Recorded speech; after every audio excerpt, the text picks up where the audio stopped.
Bank Indonesia menyebut risiko inflasi yang saat ini menjadi perhatian tidak hanya berasal dari penyesuaian harga energi di dalam negeri, tetapi juga dampak rambatan tekanan global melalui kenaikan harga minyak dan komoditas atau imported inflation.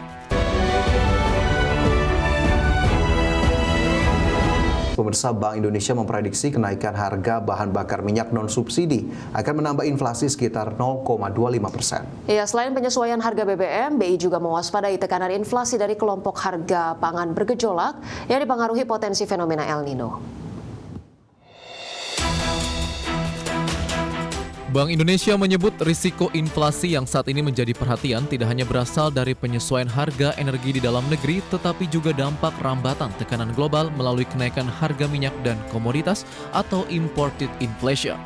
Perkiraan tersebut muncul setelah PT Pertamina melalui Pertamina Patraniaga menaikkan harga BBM non-subsidi mulai 10 Juni 2026. Menurut Deputi Gubernur BI Aida S. Budiman, kenaikan harga bahan bakar minyak non-subsidi akan menambah inflasi sekitar 0,25%.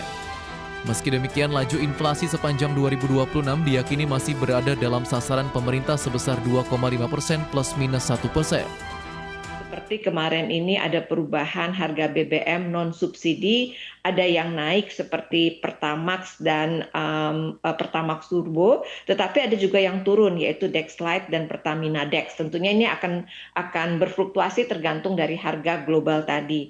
Untuk sementara hitungan kami lebih kurang dia berkontribusi sekitar 0,25% kepada inflasi. Selain penyesuaian harga BBM, BI juga mewaspadai tekanan inflasi dari kelompok harga pangan bergejolak.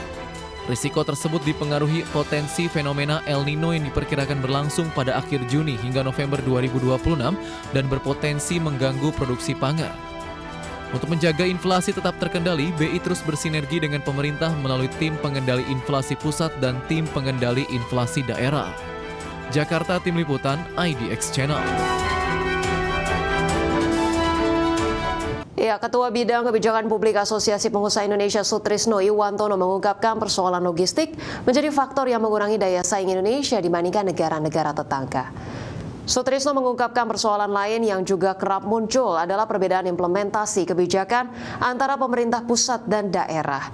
Menurut Apindo, kondisi tersebut sering memunculkan ketidakpastian bagi pelaku usaha karena adanya perbedaan interpretasi maupun koordinasi kebijakan. Sutrisno menyatakan data berbagai lembaga menunjukkan rasio biaya logistik Indonesia masih berada di kisaran 14 hingga 16% terhadap produk domestik bruto, lebih tinggi dibandingkan sejumlah negara ASEAN seperti Malaysia dan Singapura. Tingginya biaya logistik tersebut berkontribusi terhadap meningkatnya biaya produksi dan distribusi sehingga mempengaruhi daya saing. Selain persoalan biaya ekonomi, Apindo menilai persaingan menarik investasi global kini semakin ketat. Indonesia harus bersaing langsung dengan negara-negara seperti Vietnam, Malaysia, India, serta sejumlah negara ASEAN lainnya yang agresif menawarkan kemudahan usaha.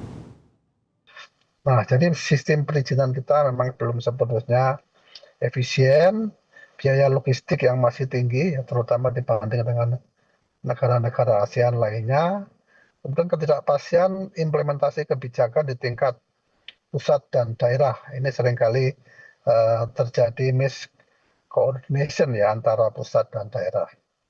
Terus yang ketiga adalah ketidakpastian ekonomi global, ya perang dagang dan kebijakan tarif negara maju, fragmentasi perdagangan internasional, konflik geopolitik yang mempengaruhi rantai pasok global, dan yang kita rasakan saat ini adalah nilai tukar yang sangat tinggi dan berfluktuasi ya.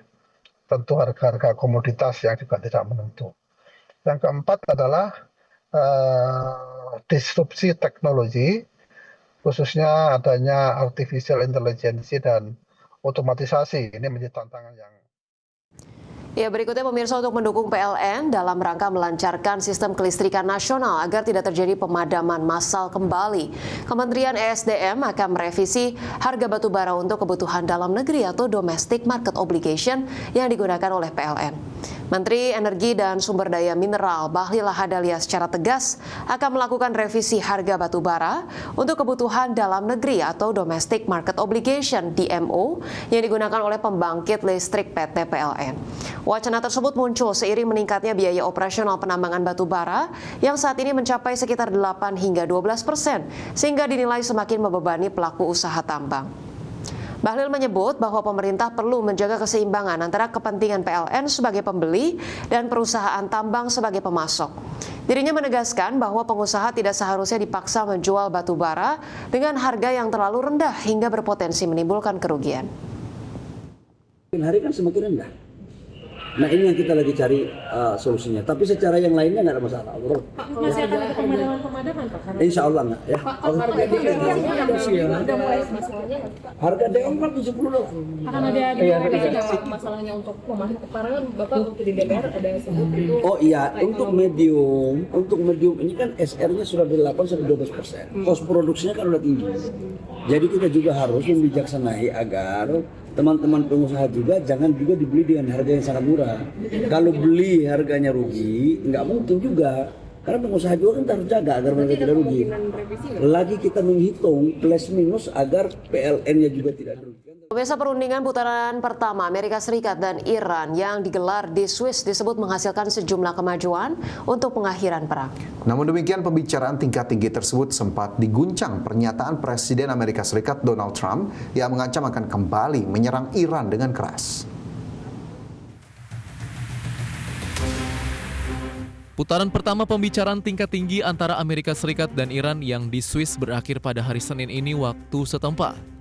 Menurut Pakistan dan Qatar yang berperan sebagai mediator, pembicaraan tingkat tinggi tersebut menghasilkan sejumlah kemajuan. Pernyataan bersama dari Qatar dan Pakistan mengatakan Amerika Serikat dan Iran menyepakati peta jalan menuju kesepakatan akhir yang ditargetkan dicapai dalam waktu 60 hari. Para pihak juga menyepakati mekanisme untuk mengakhiri konflik antara Israel dan kelompok Hizbullah di Lebanon, serta jalur komunikasi untuk memastikan lalu lintas yang aman bagi kapal-kapal komersial di Selat Hormuz. Adapun pembicaraan level teknis akan berlanjut selama pekan ini di Swiss. Menteri Luar Negeri Iran Abbas Araghchi mengatakan bahwa negaranya berhasil mengamankan pengecualian sanksi untuk ekspor minyak dan petrokimia, pembebasan sebagian aset yang dibekukan, serta peluncuran dana rekonstruksi dan pembangunan. Namun demikian, pembicaraan tingkat tinggi tersebut sempat diguncang pernyataan Presiden Amerika Serikat Donald Trump di media sosial yang mengancam akan kembali menyerang Iran dengan keras. Dan seusai pernyataan Trump tersebut, delegasi Iran menolak untuk kembali ke ruangan tempat pembicaraan diadakan, meskipun pesan masih dipertukarkan melalui mediator. Pembicaraan tingkat tinggi di Swiss sempat tertunda karena serangan Israel di Lebanon. Karena itu, pihak Iran menekankan MOU dengan Amerika Serikat juga mencakup penghentian kekerasan di negara Arab itu. Berbagai sumber IDX Channel.